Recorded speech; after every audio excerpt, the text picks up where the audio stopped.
At last, I hope this one works.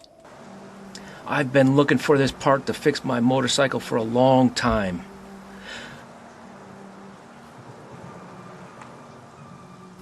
Look at this. This could come in handy someday. I better get going. It's a long way back.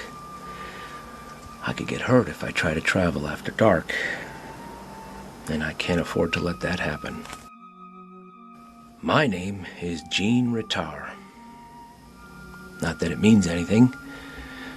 Having a name is positively useless when you're all alone. What's the point? It serves no purpose. Anyway, I've been all alone for a long time. I can't be sure how long. I've lost interest in keeping track of time because it doesn't serve any purpose. Several years ago, while rummaging through some newspapers, I came across an article that told of a terrorist group who got their hands on a missile with a nuclear warhead. They launched it into Israel. NATO retaliated instantly, thinking that this was an unprovoked attack. In an instant, every nuclear-armed nation launched their missiles, thinking it was in their best defensive interest. Every large metropolitan area was leveled in a flash. Not long ago, I found the personal diary of Mary Sullivan. Her diary told me that many people survived the initial melee, only to die a slow and agonizing death from the after effects of radiation. Mary was one of the last survivors. She apparently saw the worst of it.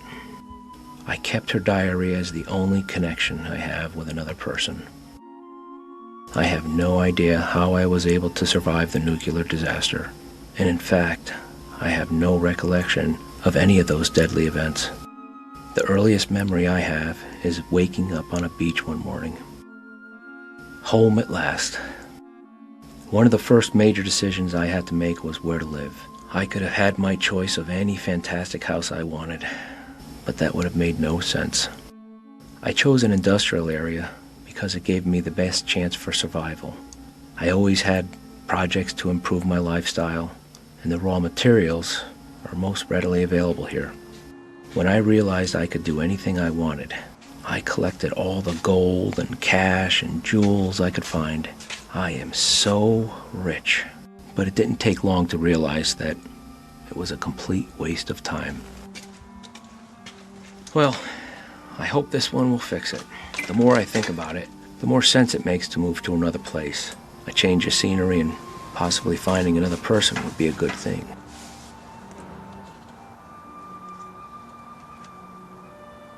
A guy has to keep up his appearance. You never know when Miss Right will come along, or Miss Wrong for that matter. I picked this building because it's made of solid concrete. I have no fear of it collapsing, and it requires no maintenance.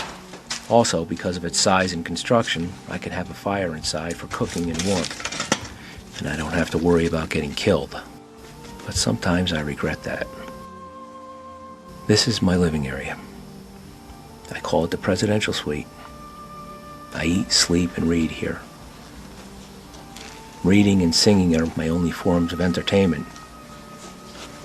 And I'm not a very good singer. But there's no one around to complain.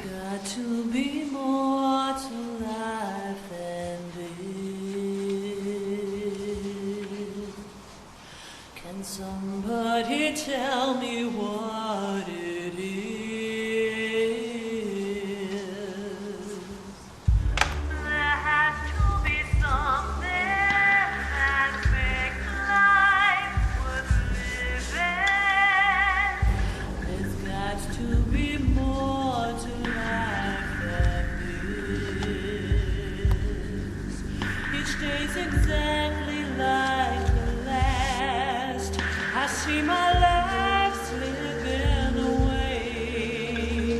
I'm haunted by the past, and I'm dreading each new day.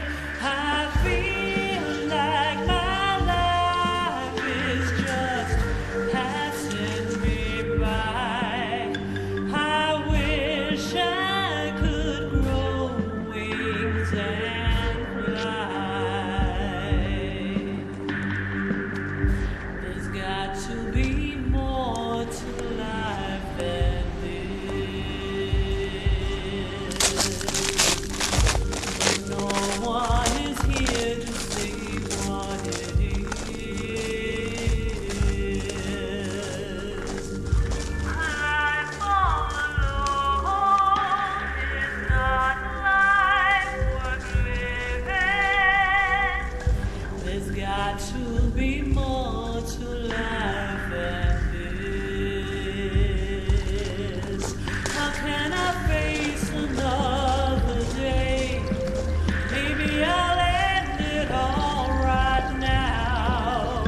In the beginning, I thought that I would find a woman and we'd become the creators of the new world.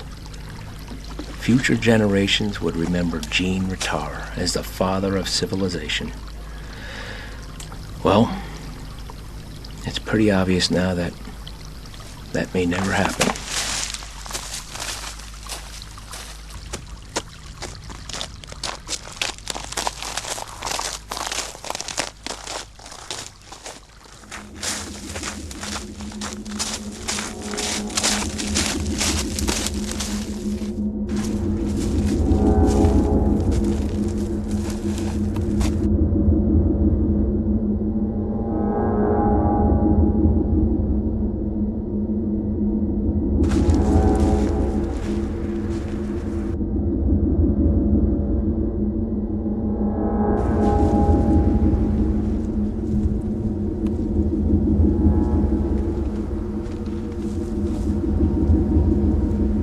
Jean Retard, You know my name. I've come to take you home. My experiment here has been a complete failure.